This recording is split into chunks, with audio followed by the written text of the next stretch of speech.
What happens when a decorated Navy SEAL is publicly humiliated by a general who demands she surrender the trident she earned through blood and pain? You won't believe how her calm defiance in the face of impossible odds ended his career in the most devastating way possible. The air at Forward Operating Base Sentinel hung thick with diesel fumes and the metallic taste of impending rain. Lieutenant Commander Rachel Donovan stood at the edge of the muddy compound, watching the parade of testosterone and contempt march past her position. FOB Sentinel, a godforsaken patch of cleared jungle in the heart of the Corvath Mountains, was home to the 82nd Airborne's finest, a handful of Green Berets, and one very unwelcome Navy SEAL. Rachel's eyes traced the movements of the soldiers as they crossed the compound with the loose-limbed confidence of men who owned every inch of dirt beneath their boots. Their gazes, when they bothered to acknowledge her existence at all, held all the warmth of a winter ocean. She'd seen that look before, in training, in briefings, in 1,000 small moments where her presence was treated like a bureaucratic error someone had forgotten to correct. The gold trident pinned above her left breast pocket felt heavier than usual. It was supposed to be a badge of honor, proof that she'd survived one of the most brutal selection processes the military could devise. Here, surrounded by Army doctrine and masculine entitlement, it felt more like a target painted on her chest. Political correctness run amok, she'd overheard a captain mutter yesterday in the mess hall. The words had been quiet enough to maintain plausible deniability, loud enough to ensure she heard every syllable. Rachel turned from the window and surveyed her quarters, a converted shipping container that smelled of mildew and stale air. The privacy was less about respect and more about quarantine, keeping the infection of female ambition safely isolated from the rest of the unit. She'd spent the better part of the afternoon maintaining her weapons, a Sig Sauer M17 and a heavily customized HK-416. The familiar ritual of disassembly, cleaning, and reassembly had centered her, the scent of CLP and the precise click of metal components, providing a small island of control in an ocean of hostility. A knock rattled her door, 3 sharp raps that spoke of military precision and minimal patience. "Commander Donovan," a young private announced, his eyes fixed somewhere over her left shoulder. "General Harcourt requests your presence. Command Center, 1800 hours." Rachel glanced at her watch. 15 minutes. "Understood," she replied. The private executed a crisp about-face and disappeared into the gathering dusk, leaving behind the faint smell of Copenhagen and nervous sweat. She secured her sidearm, adjusted her uniform, and stepped into the humid twilight. The sky had taken on the bruised purple quality that promised another night of monsoon rains. The walkway to the command center was a treacherous collection of wooden pallets laid over sucking mud that seemed determined to claim anything that stood still for more than a few seconds. Soldiers passed her without acknowledgement, their conversations dying as she approached, resuming in lower tones once she'd moved on. It was a carefully orchestrated isolation, a message delivered in silence and averted eyes. You don't belong here. The command center was a large tent filled with the glow of tactical displays and the low hum of electronic equipment. A dozen officers and senior NCOs clustered around a holographic terrain map, their faces cast in blue light as they studied the topography of the surrounding mountains. At the center of it all stood General Benjamin Harcourt. Harcourt was a man who looked like he'd been carved from granite by an angry sculptor. His jaw could have cut glass. His pale blue eyes held all the warmth of Arctic ice, and his posture radiated the kind of absolute certainty that came from 30 years of men following his orders without question. He was Army through every fiber of his being, and his expression when Rachel entered the tent made it abundantly clear what he thought of Navy SEALs in general and female operators in particular. The room fell silent as Rachel crossed the threshold. Every eye turned toward her, and the temperature seemed to drop 10 degrees. "Lieutenant Commander Donovan," Harcourt said, his voice a low rumble that cut through the ambient noise like a blade. "Welcome to Sentinel." It wasn't a welcome. It was an indictment. Rachel moved forward, stopping at a respectful distance from the map table. "General, Harcourt gestured toward the holographic display with the casual authority of a man who'd never had his decisions questioned. Our current assignment involves locating and neutralizing a high-value target. Codename Viper. He's a regional arms dealer who's been funding insurgent operations across 4 countries. Intelligence places him at a compound in the Corvath Valley. Locals call it the Serpent's Cradle. He paused, letting the ominous name hang in the air. Several of the officers exchanged knowing glances. We'll execute a standard assault. 2 MH-60 Blackhawks will insert Captain Brennan's platoon on the western ridge, while a Special Forces team fast ropes directly onto the primary structure. Quick, overwhelming, textbook. Rachel studied the terrain map. The compound sat in a natural bowl surrounded by steep ridges. A deep ravine cut along the eastern perimeter, currently showing as a thin blue line on the display. The insertion point was exposed, the extraction route limited, and the weather forecast. She raised her hand. Captain James Brennan, who'd been conducting the briefing, looked at her with the expression of a man who'd just discovered something unpleasant on the bottom of his boot. He was all sharp angles and sharper arrogance, the kind of officer who'd graduated near the top of his class and never let anyone forget it. He pointedly ignored her raised hand. Rachel kept her arm up, motionless, patient. Master Sergeant Antonio Cruz, a man whose face looked like a road map of hard campaigns and harder decisions, cleared his throat. Captain, Commander Donovan has a question. Brennan's jaw tightened. Fine. What is it, Commander? He managed to make her rank sound like an insult. The Eastern Ravine, Rachel said, her voice level and professional. Weather forecast calls for another 4 inches of rain before dawn. That ravine will become a flash flood zone. It cuts off our primary extraction route and provides the enemy a covered approach to flank our position. Brennan scoffed. We'll be in and out in 20 minutes. The rain provides auditory and visual concealment. It's an asset, not a liability. It's a liability if we get delayed, Rachel countered. There's an alternate LZ 3 clicks north on higher ground. Longer infiltration, but it keeps us above the floodplain and provides multiple extraction options. General Harcourt's voice cut through the exchange like a judge's gavel. Your concern is noted, Commander, and dismissed. We're not redesigning the operation around a weather report. We proceed with the primary plan. His eyes locked onto hers, cold and unyielding.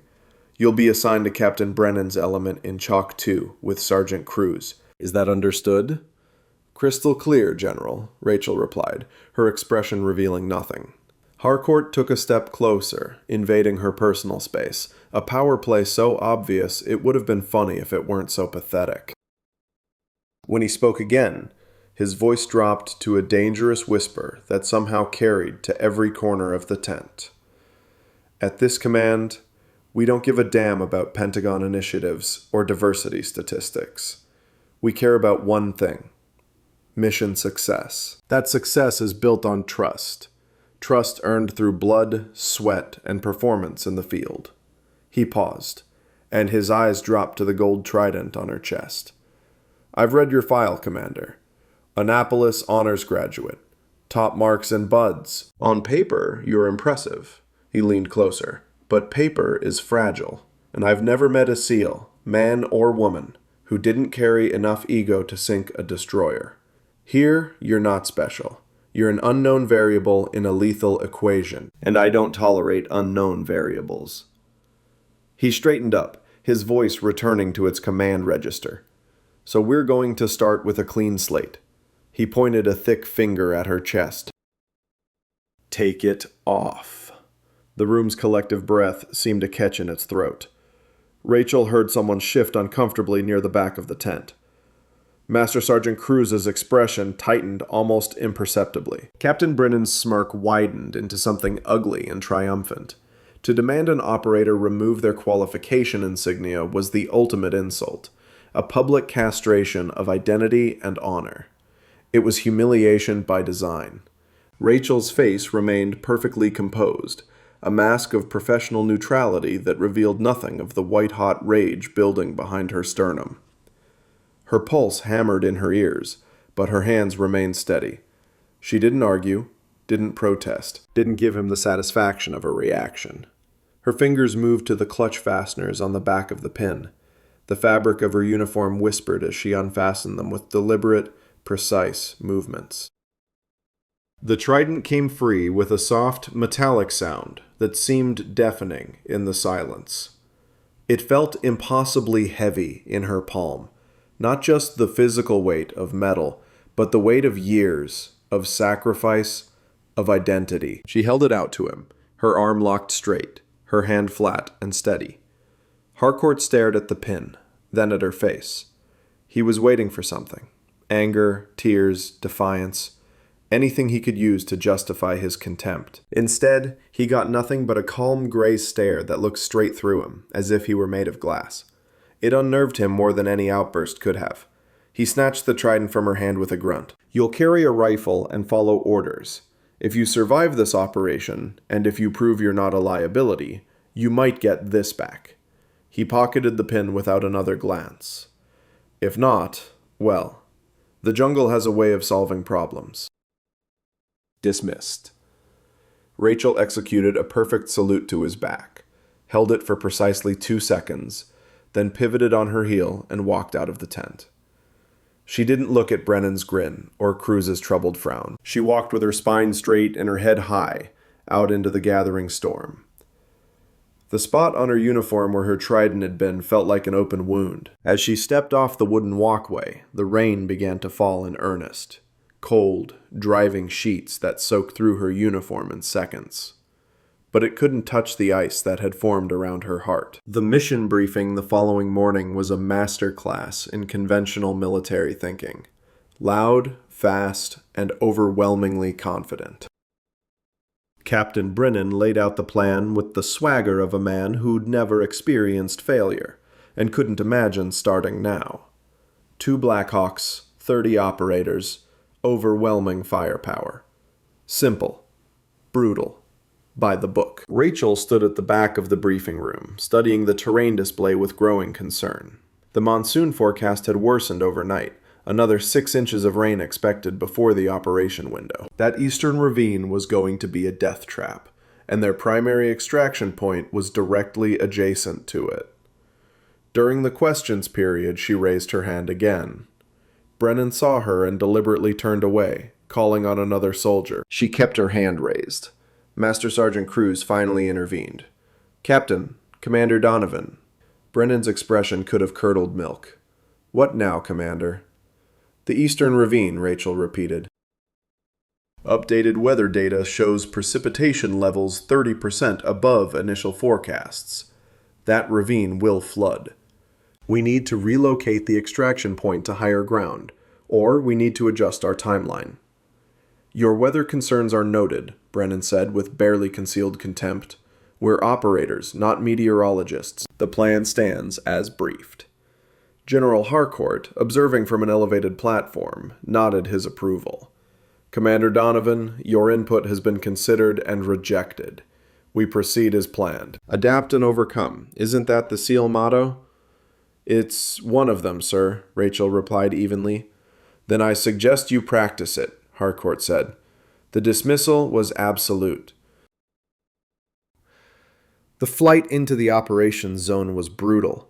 The Blackhawks bucked and yawed through sheets of rain so thick it was like flying through a car wash. Inside the troop bay, 30 paratroopers sat in tight rows, their faces painted, their weapons checked and rechecked. The vibration of the rotors rattled through Rachel's bones as she sat across from Master Sergeant Cruz. She felt like a ghost in their machine, an unwelcome spirit haunting the edges of their brotherhood. The empty space on her uniform seemed to throb with every lurch of the helicopter.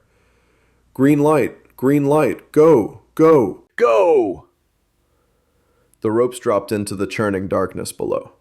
One by one, the soldiers fast roped down into the jungle canopy, their movements practiced and efficient. Rachel followed Cruz, her descent smooth and controlled despite the buffeting wind. Her boots hit mud and immediately sank 6 inches deep. The noise was incredible. The hammering rain, the roar of the departing helicopters, the wind screaming through the trees. Then the birds were gone, and they were alone in the jungle, with nothing but the sound of rain and their own breathing. Captain Brennan got them moving immediately. 2-minute intervals. Stay tight. Let's move. They descended the western ridge in a staggered column, the mud sucking at their boots with every step. The compound was visible below through breaks in the foliage, a cluster of structures lit by harsh sodium lights that turned the rain into curtains of liquid gold. They were 200 meters from their final assault position when the world exploded. It wasn't an IED. It was a perfectly coordinated ambush. Green tracers stitched the darkness from 3 directions simultaneously. RPGs screamed past, impacting trees with deafening cracks that sent shrapnel and splinters raining down on them. The lead fire team went down in a tangle of screams and return fire. Contact front, contact left, contact right, Cruz roared, his saw laying down suppressive fire in controlled bursts. It was a textbook L-shaped ambush, perfectly executed. The enemy had used the storm's noise to mask their movements and had anticipated their approach route with terrifying accuracy. Captain Brennan, caught in the open, screamed into his radio. Overwatch, this is ground lead. We are in contact. Troops in contact. Danger close. The radio hissed back nothing but static. From somewhere in the darkness came the distinctive thump of mortar fire. 3 seconds later, a shell landed 20 meters behind them, geysering mud and vegetation into the air. They were bracketed, boxed in by enemy fire from multiple directions. "We need to pull back," a soldier shouted over the chaos. "Negative!" Brennan screamed, his voice cracking with panic. "Push through to the objective! Push through!" It was suicide. They were outnumbered, outpositioned, and taking casualties. Rachel could see it unfolding with terrible clarity. Brennan had lost control, and his men were going to die following orders from a man who'd frozen under fire. Then she heard a new sound beneath the gunfire and explosions. A deep, rumbling roar that had nothing to do with combat. She turned toward the eastern ravine. A wall of brown water 20 feet high, churning with uprooted trees and debris, was roaring down the gully. Exactly as she'd predicted. Their extraction route wasn't just compromised, it was gone, transformed into a raging river of destruction. An RPG slammed into a tree near General Harcourt's position. The general had inexplicably attached himself to the assault element, to observe, and now he was paying the price for his arrogance. The tree splintered, and a massive branch crashed down, catching him across both legs. His scream cut through the chaos, sharp, choked, and very human. The command element was in disarray. Brennan was frozen, his eyes wide with terror. Harcourt was down. The platoon was fragmenting under fire, their return fire becoming sporadic and panicked. They were maybe 90 seconds from being overrun. Rachel moved. There was no conscious decision, no moment of deliberation. Years of training and hundreds of scenarios took over, and the chaos resolved into a series of clear, solvable problems. First, leadership. She low-crawled through the mud to where Captain Brennan crouched behind a fallen log, his hands shaking as he fumbled with his radio. She grabbed the front of his plate carrier and shook him hard. "Captain!" she shouted over the gunfire. He stared at her with the glassy eyes of a man in shock. "Brennan, get your men to that rock formation, now!" He didn't respond. His mouth moved, but no sound came out. No time. Rachel keyed her own comm unit, switching to the platoon frequency. "All elements, this is Donovan. Bound back to the rock outcropping at grid November 7428. Leapfrog by teams. Crews, establish base of fire. Move now." There was a half-second of hesitation, an order from the woman they'd all dismissed. Then Cruz's voice crackled back, solid and sure. "Roger that. First squad, on me. Second squad, cover our withdrawal." The platoon responded instantly, their training overriding their prejudice. They began a disciplined fighting retreat, laying down controlled bursts of suppressive fire as they bounded from cover to cover. Second, casualties. Rachel slung her rifle and crawled to where General Harcourt lay propped against the shattered tree. His face was gray, his breathing rapid and shallow. Textbook shock. Both legs were bent at unnatural angles, compound fractures with bone visible through torn fabric and flesh. "General, I need to stabilize your legs," she said, her voice cutting through his pain-induced fog. Harcourt, all his authority shattered along with his bones, could only nod weakly. She worked with practiced efficiency, pulling trauma shears from her IFAK and cutting away his pant legs. The injuries were severe: multiple fractures, significant blood loss, early-stage shock. She applied tourniquets high on both thighs, cinching them tight enough to make him gasp. From her pack, she produced SAM splints, molding them quickly around the broken bones. "This is going to help with the pain," she said, preparing an injector of ketamine. "You're going to feel strange, but try to stay calm." She administered the dose into his thigh muscle. Harcourt's body tensed, then slowly relaxed as the powerful dissociative anesthetic took effect. Cruz and the last of his men reached the rock formation, dragging 2 wounded soldiers with them. "All accounted for, Commander," he shouted. "We're black on saw ammo, red on everything else!" They were critically low on ammunition, surrounded by an emboldened enemy that was beginning to advance through the trees. Rachel dragged Harcourt the last few meters into the relative safety of the rocks. "Set up a 360 perimeter," she ordered. "Consolidate ammunition with your best marksmen. Strip non-essential gear from the wounded. We're moving light and fast. Sound off when ready." Captain Brennan stumbled into the perimeter, his face pale and shell-shocked. He stared at the organized defense Rachel had conjured from chaos, at the general being treated with expert care, at his own men looking to her for orders. "Captain," Rachel said, her voice firm but not unkind, "I need a head count and an ammunition status. 2 minutes." Giving him a simple, direct task, something concrete to focus on, was the fastest way to bring him back online. He nodded numbly and moved to comply. The enemy was probing their perimeter now, their fire more confident. The Rangers returned fire with disciplined single shots, conserving every precious round. They were cornered, cut off, and running out of options. Rachel pulled out her waterproof map and compass, studying the terrain under the dim red glow of her headlamp. The rain hammered down, but her hands were steady as she traced potential routes. Their radios were dead. Their extraction route was a river. Their commander was incapacitated. They were alone in hostile territory, with an enemy that knew exactly where they were. But Rachel had fought her way out of worse situations. The rain that had destroyed their exfil route could also be their salvation, if she could think 3 steps ahead of everyone else. "Listen up," she called, and the remaining dozen Rangers gathered close. "The enemy expects us to stay here or try to fight back the way we came. We're going to do neither." She pointed to the map. 3 clicks northwest, there's a saddle point between 2 peaks. It's a steep climb, especially in this weather, but it leads to the far side of the mountain range. The enemy won't expect us to go that way. It's too difficult." "Climb," Brennan sputtered. "With 3 wounded, including the general? In this mud? It's impossible." "It's not impossible," Rachel said, her voice flat and absolute.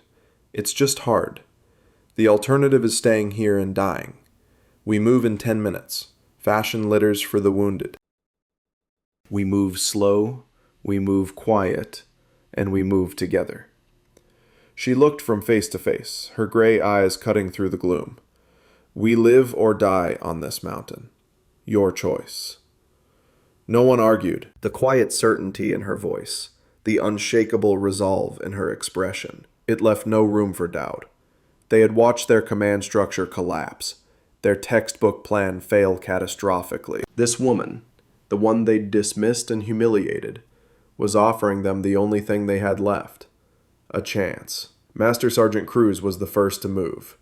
"You heard the commander. Let's get it done." The other Rangers followed his lead, their movements suddenly infused with desperate purpose. General Harcourt, lying on his makeshift litter, looked up at Rachel through the haze of ketamine and pain. He had tried to break this woman, had publicly humiliated her, had dismissed her as a political token. And now she was the only reason any of them were still breathing. He looked at Brennan's shocked face, at the exhausted Rangers, at the impossible situation they were in. His authority was gone, not seized, but bled out into the mud of the jungle. "Captain Brennan?" Harcourt rasped, his voice barely audible over the rain. Brennan's head snapped toward him. You will follow Commander Donovan's orders. That is a direct command. It was complete abdication, a general handing tactical command to the officer he'd tried to destroy hours earlier. Rachel gave a curt nod of acknowledgement. Let's move. Go. The climb was a vision of hell, rendered in mud, rain, and human endurance, pushed past every conceivable limit. The slope was nearly vertical, a slick wall of mud, loose rock, and tangled roots that seemed designed by a malevolent god to break human bodies and spirits. The makeshift litters carrying the wounded men were brutally difficult to manage, dead weight on a mountainside that actively fought every inch of progress. Rachel was everywhere at once. She took point, her boots finding purchase where others slipped and fell. She carved handholds into the mud wall with her entrenching tool. She scouted ahead in 10-meter increments, finding the least impossible routes, then returned to guide the main body forward. She took her turn on the litters, her lean frame revealing a wiry strength that shocked the Rangers. She never raised her voice, never showed frustration. Her commands were quiet, precise, delivered with the calm of someone who had already accepted the worst possible outcome and was simply working to avoid it. Shift your weight left. Use that route for leverage. 3-minute water break. Hydrate now. Hours bled together. The rain never stopped. They were soaked to the bone, shivering with cold and exhaustion. The jungle seemed to actively resist their progress, as if offended by their audacity. Several times a man would slip, only to be caught by the soldier behind him. They moved with agonizing slowness, a single organism fighting its way up the side of the world, held together by shared suffering and Rachel's unbreakable will. During a brief halt under a rocky overhang that offered minimal shelter, Master Sergeant Cruz watched her. She was checking the lashings on General Harcourt's splint, her movements efficient and sure in the dim light. He noticed the knot she used, a modified clove hitch with a quick-release loop. It was an obscure knot, favored by climbers and combat divers for its security and ease of release under tension. He'd seen that knot exactly once before, years ago. Afghanistan, Paktika Province. A long-range recon team had been compromised, their position overrun. All but one operator had been killed or captured. That single operator, separated from the team, had held off an enemy company for 43 hours from a collapsed goatherder's hut. Wounded, with a failing radio, the operator had methodically called in danger-close airstrikes, walking artillery onto their own position to break the final assault. The operator had used the terrain, the shadows, and a terrifying patience to dismantle the enemy force piece by piece. The legend of that engagement was whispered in special operations communities like a ghost story. The survivor's call sign, Artemis, a ghost. No one knew who Artemis was, what unit they belonged to, or even their gender. They were simply a myth, the embodiment of single-operator lethality. The after-action report, heavily redacted, had mentioned the operator used a specific knot to secure a field-expedient antenna. Cruz felt his blood run cold. He crawled over to where Rachel was now clearing mud from her rifle's action, her movements rhythmic and focused. "Ma'am," he said quietly. She looked up, her expression neutral. "Task Force Talon, Operation Nightfall, Paktika Province." Rachel's hands stilled for a fraction of a second. She didn't speak, didn't nod. She simply held his gaze. And in her eyes, Cruz saw it. He saw the cold, lonely peaks of the Hindu Kush. He saw muzzle flashes in absolute darkness. He saw the calm center of a hurricane of violence. He saw Artemis. The realization hit him like a physical blow. This wasn't just a competent officer who'd stepped up in a crisis. This was a living legend. The woman General Harcourt had humiliated, the officer they'd all dismissed as a diversity hire, was the ghost who haunted the nightmares of America's enemies. Cruz nodded slowly, a gesture of profound understanding and awe. He backed away, his mind reeling. He went to the nearest ranger, a young sergeant named Williams. "Listen to me," he said quietly. "That woman, you do exactly as she says. No hesitation, no questions." Williams looked confused. "Sergeant?" "She's the one," Cruz said, his voice thick with emotion. "She's Artemis." The name meant nothing to the young ranger, but the look on the master sergeant's face, pure, undiluted reverence, spoke volumes. The word spread through the exhausted platoon in hushed whispers. They didn't know the full story, but they knew it was something immense. The way they looked at Rachel began to change. The skepticism, the dismissiveness, gone, replaced by something approaching religious awe. They weren't just following an officer anymore. They were following a legend. They reached the saddle point just before dawn. The rain had finally slackened to a miserable drizzle. Below them, on the far side of the mountain, stretched an endless carpet of jungle canopy wreathed in mist. They were through the worst of the terrain, but they were far from safe. They were deep in hostile territory, with no communication and dwindling supplies. Rachel found a concealed position in a dense thicket of bamboo and called a halt. The men collapsed like puppets with cut strings. She immediately posted sentries, then set about checking the wounded again. General Harcourt was conscious now, the ketamine having worn off, leaving him in a state of lucid agony. He watched her work, his face a mask of pain and conflicted emotions. "My radio," he rasped, "the sat phone in my pack." Rachel had already salvaged it. The casing was cracked, water damage evident. "It's dead, General. The impact and water killed the main board." She saw despair flicker in his eyes. He had failed. His arrogance had led these men into a death trap. All his rank, all his authority, was meaningless now. He was just another piece of damaged equipment. But Rachel wasn't giving up. She began to carefully disassemble the sat phone, laying components out on a dry poncho. Her fingers moved with surgical precision, working at the delicate circuitry with a jeweler's grace. Captain Brennan watched, mystified. "What are you doing?" "That thing is fried." "The main processor is fried," Rachel said without looking up. "But the iridium transmitter module might be intact. And if I can dry out the battery, it might have one charge left." For the next 90 minutes, she worked. She used a small amount of C4 from a breaching charge, not as an explosive, but as a controlled heat source, burning tiny pieces to gently dry the battery and circuit board. It was incredibly delicate, dangerous work. One mistake, and the whole assembly would go up in flames. The Rangers watched in silent awe. They were trained to use C4 to blow doors off hinges.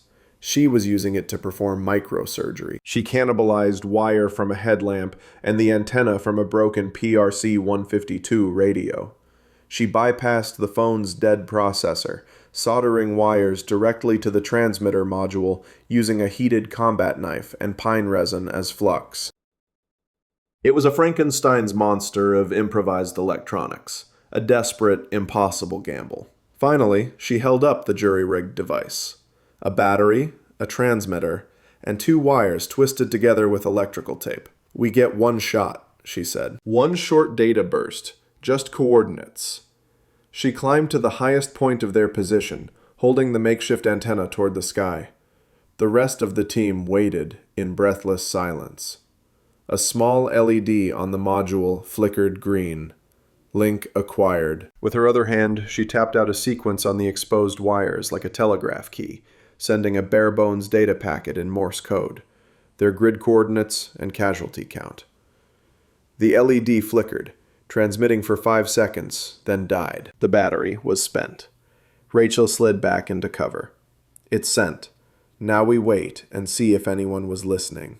They didn't have to wait long. 63 minutes later, the distinctive whump whump whump of helicopter rotors echoed through the mountains. But it wasn't coming from the direction of Fob Sentinel. It was coming from the north. And it wasn't a Black Hawk. It was the deeper, heavier beat of a CH-47 Chinook. Then they heard a new sound, the angry buzz of enemy machine gun fire from the valley below. The enemy had heard the helicopter too, and they were racing toward the only clearing large enough for an extraction. "They're coming," a sentry hissed. "Fast." Tracers began cutting through the trees below them. The rescue bird was inbound, but the enemy was going to reach them first. They were on an exposed hilltop with almost no ammunition remaining. This was the end of the line. "This is it," Brennan said grimly, chambering his last magazine. "We make our stand."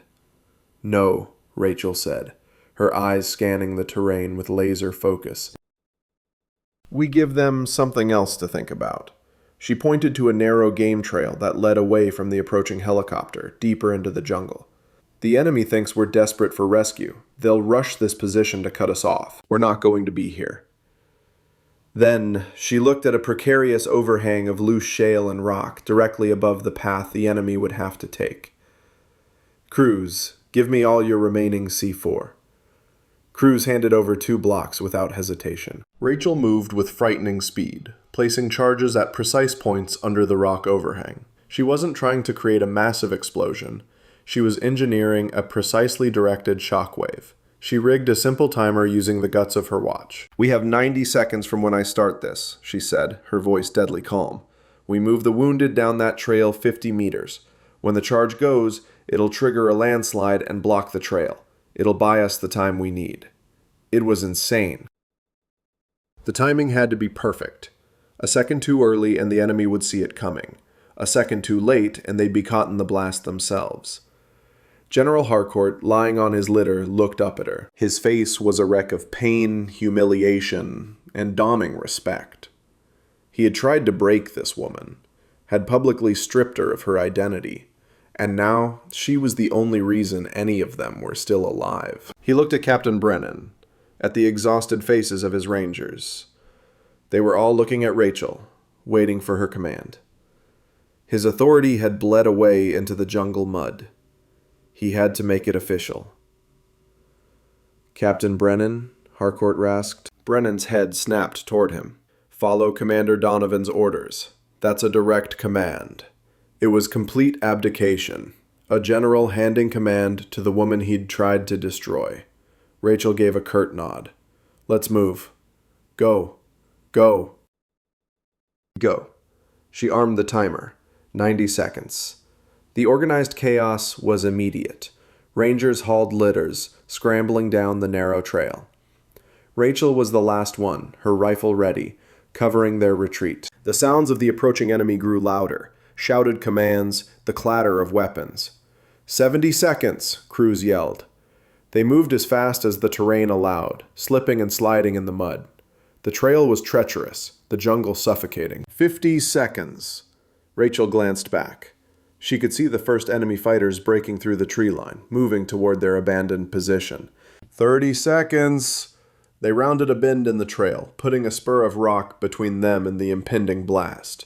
10, 9, 8. They flattened themselves against the ground, covering their heads. 3, 2, 1. The explosion was a deep, powerful thump, like the heartbeat of the mountain itself.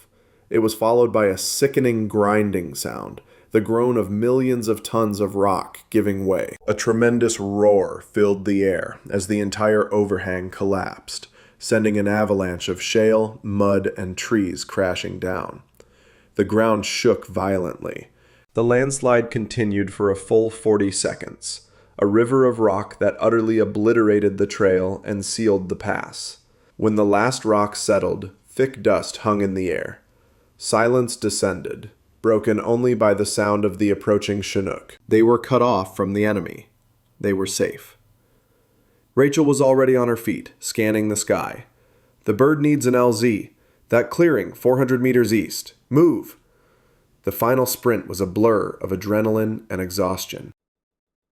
They burst into a natural clearing just as the massive CH-47 descended, its rotor wash tearing at the trees.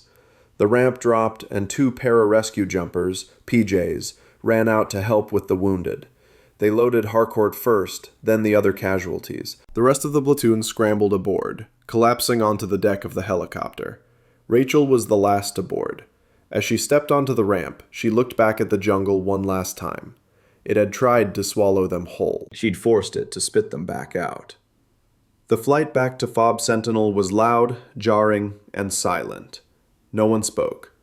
The PJs worked on the wounded while the Rangers sat in stunned exhaustion, their eyes vacant. Captain Brennan sat hunched over, his head in his hands.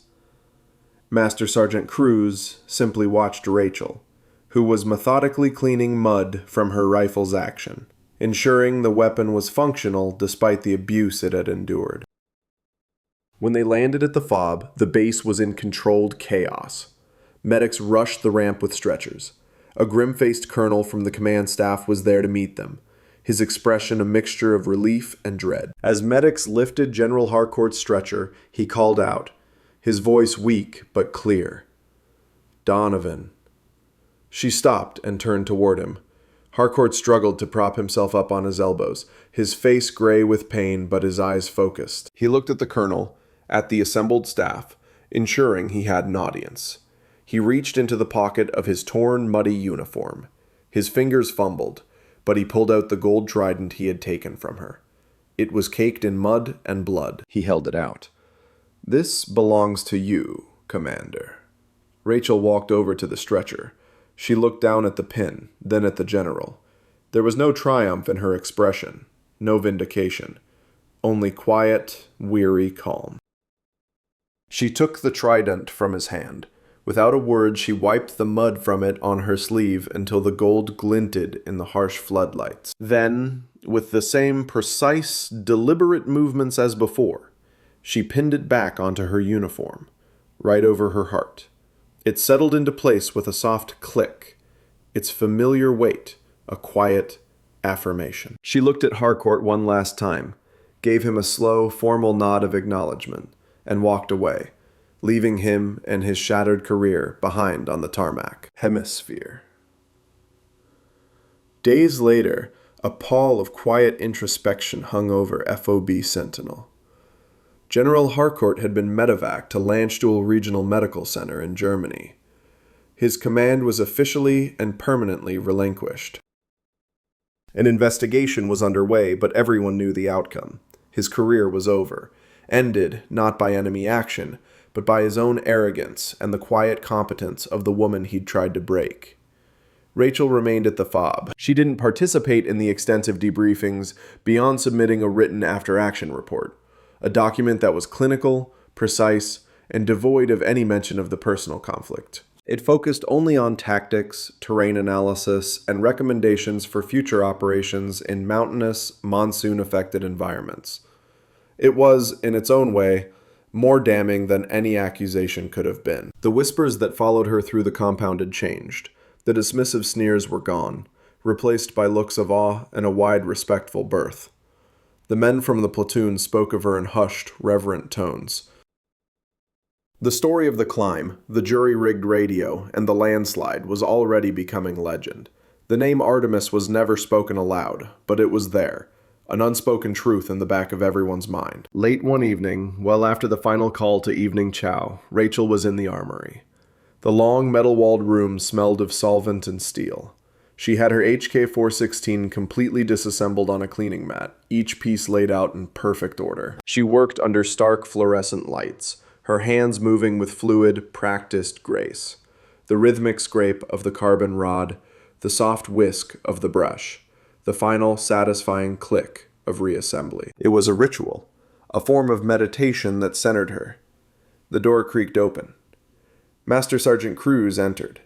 He didn't speak. He carried his saw and a cleaning kit. He looked at Rachel, gave a slight, almost imperceptible nod, and set up his gear at a bench down the row from her. Soon, the rhythmic sounds of his work joined hers. A few minutes later, the door opened again. Captain Brennan entered. His face was still drawn, the arrogance stripped away, replaced by something humbled and haunted. He saw Rachel, then Cruz. He hesitated, then walked to the arms cage, drew his M4, and took a spot at an empty bench. He began to strip the weapon, his movements clumsy at first, then settling into the familiar rhythm. One by one, others from the platoon drifted in. Sergeant Williams, the young PFC whose shoulder Rachel had patched. Each man entered in silence, drew his weapon, and found a space. Soon the armory was filled with a dozen soldiers, all working in the quiet of the late evening. No words were exchanged. None were needed. The only sounds were the metallic poetry of warriors tending to their tools, the slide of a bolt, the click of a trigger assembly, the soft buffing of an oiled rag. It was a silent vigil, an unspoken covenant of respect. They weren't just cleaning their rifles. They were paying homage, acknowledging the quiet, unshakable center around which their shattered world had reformed. They were standing watch with the ghost, who had walked out of the storm and led them back to the living. And in that shared, rhythmic silence, a new kind of trust was being forged, one that had been earned, not through politics or paperwork, but through blood, sweat, and the deep, unforgiving mud of the serpent's cradle.